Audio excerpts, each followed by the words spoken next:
Buen día, nosotros somos alumnos de la Facultad de Medicina de la Universidad Xochicalco y hablaremos acerca de la enfermedad de Alzheimer.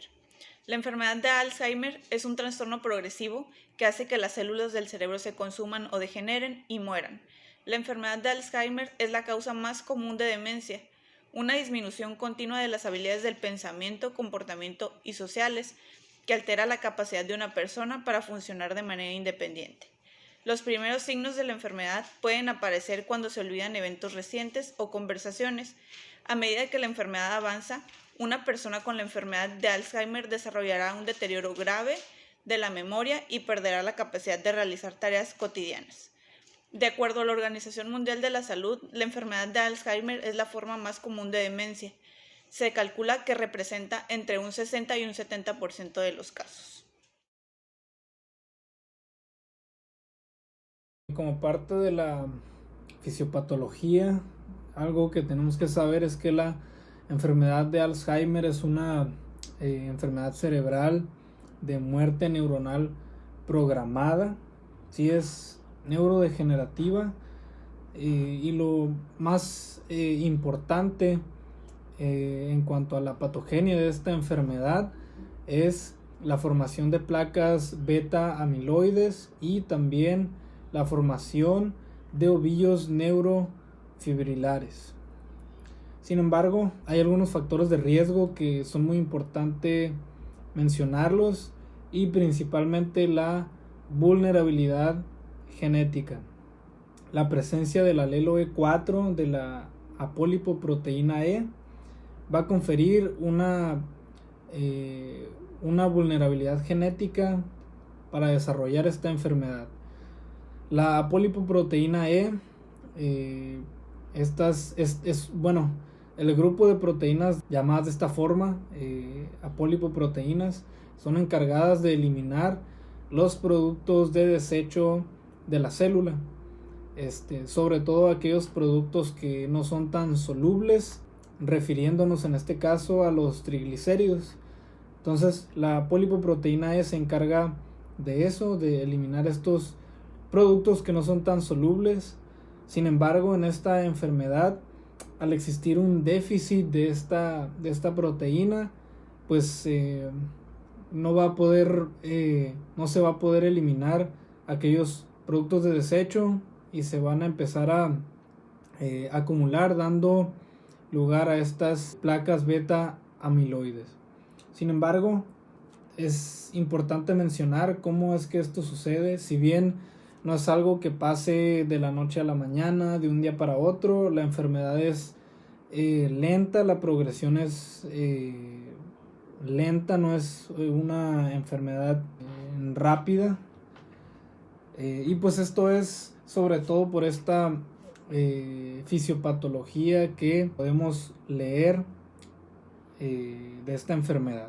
Entonces, partimos de una proteína precursora amiloide que contienen las células neuronales y contienen dos porciones, una a nivel extracelular y otra a nivel intracelular. Estas dos porciones están pegadas a la membrana celular de la neurona. Ahora bien, la porción que está en la parte externa de la capa de la membrana celular, la parte externa, es la que confiere a la neurona la capacidad de crecer, de madurar y de en un momento dado repararse, ya sea por algún estrés de tipo celular, ¿sí? Sin embargo, una vez que va el organismo envejeciendo, esta porción, y obviamente dándole lugar al factor genético, pues esta porción va a empezar a darnos un gran problema, y ahorita vamos a ver por qué. Esta porción externa normalmente es recortada por una enzima llamada alfa secretasa, ¿sí? Y en su parte media se recorta por otra enzima llamada gamma secretasa. Estas dos enzimas cortan de la manera adecuada la porción externa de esta proteína precursora amiloide que se encuentra en la membrana celular, ¿sí? Sin embargo, va a haber una enzima llamada enzima beta secretasa que va a venir a recortar esta proteína precursora amiloidea y la va a recortar de una manera errónea, ¿sí?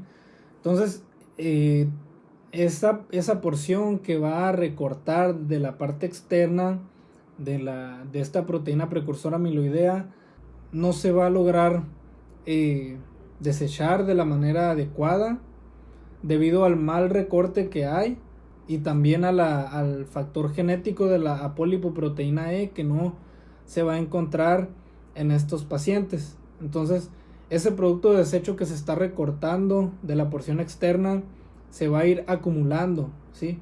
No hay apolipoproteína E, no se puede eliminar, y como es material que está recortando es poco soluble, va a empezar a quedarse a nivel extracelular, dando problemas en la sinapsis neuronal, y aquí es donde el paciente puede llegar a presentar algunos síntomas leves de esta enfermedad, ¿sí? Entonces, sí, se va acumulando este producto de desecho y al no poderse desechar debido al factor genético, pues va a haber una acumulación dando lugar a las placas beta amiloide, ¿sí?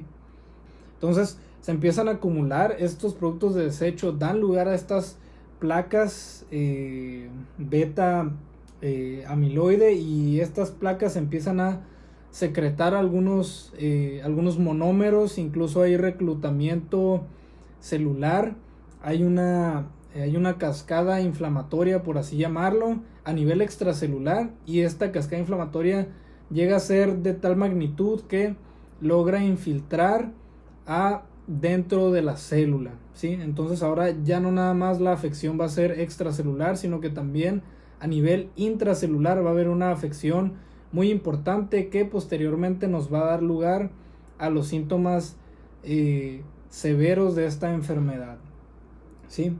Entonces, al haber este infiltrado intracelular, debido a la cascada inflamatoria que va a estar produciendo estas placas, el reclutamiento celular y demás, pues bueno, va a haber algunas sustancias que se van a introducir dentro de la célula y sobre todo van a ir a atacar al citoesqueleto de la neurona, principalmente a los microtúbulos. Los microtúbulos contienen una proteína específica que los mantiene íntegros.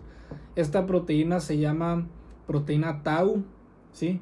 Esta confiere que el microtúbulo se mantenga íntegro y que no se rompa. Sin embargo, algunas sustancias, sobre todo grupos fosfato, van a empezar a atacar a esta proteína tau de los microtúbulos, dando lugar a una hiperfosforilación de la proteína, haciendo que el microtúbulo pues ya no esté íntegro y comience a desbaratarse, por así llamarlo. Entonces se empieza a desbaratar, a romper los microtúbulos debido a que la proteína tau está siendo atacada. Entonces, al no existir un citoesqueleto neuronal, pues la célula comienza a degenerarse de una manera importante. Ya no tiene un citoesqueleto fuerte que la mantenga pues funcionando, ¿sí? Entonces, de esta manera la neurona empieza a fallar de una manera intracelular. Si bien extracelular están las placas beta amiloides, pero a nivel intracelular empieza a haber un fallo debido a la desintegración de los microtúbulos, o que también se le menciona como hiperfosforilación de la proteína tau. Entonces, sí, a nivel extracelular va a haber una falla, a nivel intracelular también. Y a continuación te proyecto la fisiopatología para que quede un poquito más claro esto. Tenemos la proteína precursora amiloidea anormal, ¿sí? Se recorta de una manera anormal por la enzima beta secretasa. Va a dar lugar a formación de placas, se están recortando muchos de una manera errónea, y al no existir esta polipoproteína E, no va a haber quien esté degradando este producto de desecho. Entonces se van a acumular estos productos y van a dar lugar a las placas, ¿sí? Va a haber estas placas van a interferir en la función sináptica, dando lugar a manifestaciones leves de la enfermedad. Al existir estas placas, pues bueno, va a haber una respuesta inflamatoria, activación de astrocitos, microglia, etcétera, lo que va a causar un aumento en la permeabilidad celular, ¿sí? Permitiendo que sustancias entren a la célula y pues empiece también un proceso fisiopatológico a nivel intracelular. Activación de sinasa, grupos fosfato que se van a estar introduciendo a la neurona, y estos microtúbulos que van a estar degenerándose van a dar lugar a la formación de ovillos neurofibrilares, ¿sí? Entonces, aparte de las placas beta amiloide, vamos a tener los ovillos neurofibrilares, y que esto posteriormente va a dar lugar a una disfunción neurosimpática, déficit de neurotransmisor y pérdida neuronal, ¿sí? Obviamente esto es algo que no pasa de la noche a la mañana, lleva su tiempo, la progresión es lenta de la enfermedad, y que se basa mucho en las manifestaciones clínicas. El deterioro neuronal se relaciona con las manifestaciones clínicas que llega a presentar el paciente. Se puede hacer estudios de imagen en el cual se puede ver una dilatación de los ventrículos, y cuando hay un padecimiento ya severo, donde el cuadro clínico pues es severo, la dilatación puede ser grave de los ventrículos. Puede haber también una atrofia en el hipocampo, así como en el córtex cerebral, ¿sí? Es directamente proporcional la dilatación grave de los ventrículos y de la atrofia del córtex. Entre más severo se vean en la imagen, pues obviamente también el cuadro clínico va a ser severo. Es importante hacer una buena historia clínica, ver los antecedentes del paciente, la clínica que trae, y posteriormente pues hacer el estudio de imagen para ver cómo se encuentra el córtex cerebral, los ventrículos, etcétera, etcétera.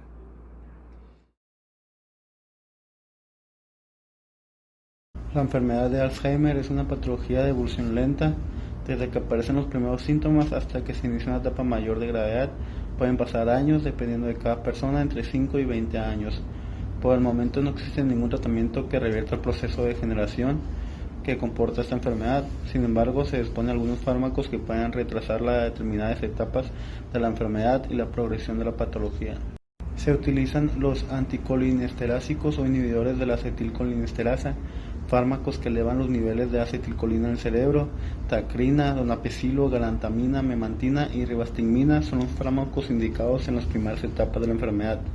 De manera general, los anticolinesterásicos suelen retrasar medio año el deterioro cognitivo de los pacientes. Según la Fundación del Cerebro y Fundación Española de Enfermedades Neurológicas, la tasa de efectividad son elevadas. Hasta un 50% de los pacientes responde positivamente a la administración del medicamento. También, como tratamiento no farmacológico, se debe tratar al paciente de acuerdo a la edad que tenga y no tratar de ocultar la información, no dar órdenes ni exigencias, tratando de mantener un tono positivo siempre, hablar claro y explicar las cosas de forma relajada y lo necesariamente extensas que sean posibles, para que el paciente pueda comprender lo que se trata de decir o explicar, y él sepa por lo que está pasando o entienda las formas por las que se van a llevar a cabo las siguientes acciones. Para detectar si una persona cuenta con deterioro cognitivo, se realiza una prueba de cribado o screening cognitivo. Esto se trata de una serie de tests que tratan de determinar si las habilidades cognitivas de una persona se han visto afectadas de alguna manera. Estas pruebas son sencillas, que no implican grandes costes y cuya rapidez de realización permiten obtener rápidamente el resultado. Entre las pruebas más empleadas para observar los cambios que esta enfermedad produce, se destaca la resonancia magnética, la tomografía por emisión de positrones, conocida como PET por sus siglas en inglés, y una combinación de ambas. Con la resonancia magnética se visualiza la forma y estructura del cerebro. Con la PET se puede detectar los primeros cambios en el tejido cerebral, incluso antes de que aparezcan los síntomas visibles como el deterioro de la memoria. La enfermedad de Alzheimer se diagnostica con datos recabados sobre los problemas del paciente de memoria y aprendizaje para llevar adelante la vida cotidiana, preguntando a familiares o personas que conviven con el supuesto enfermo. Los análisis de sangre y orina descartan otras posibilidades de enfermedades que causarían demencia y en algunos casos también es preciso analizar el fluido de la médula espinal.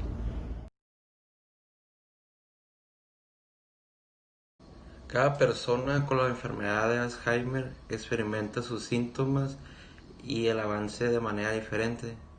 Es necesario adaptar algunas recomendaciones sobre los pacientes con Alzheimer, ya que debido a estos pacientes experimentan cada día una conducta diferente debido al problema que ellos tienen.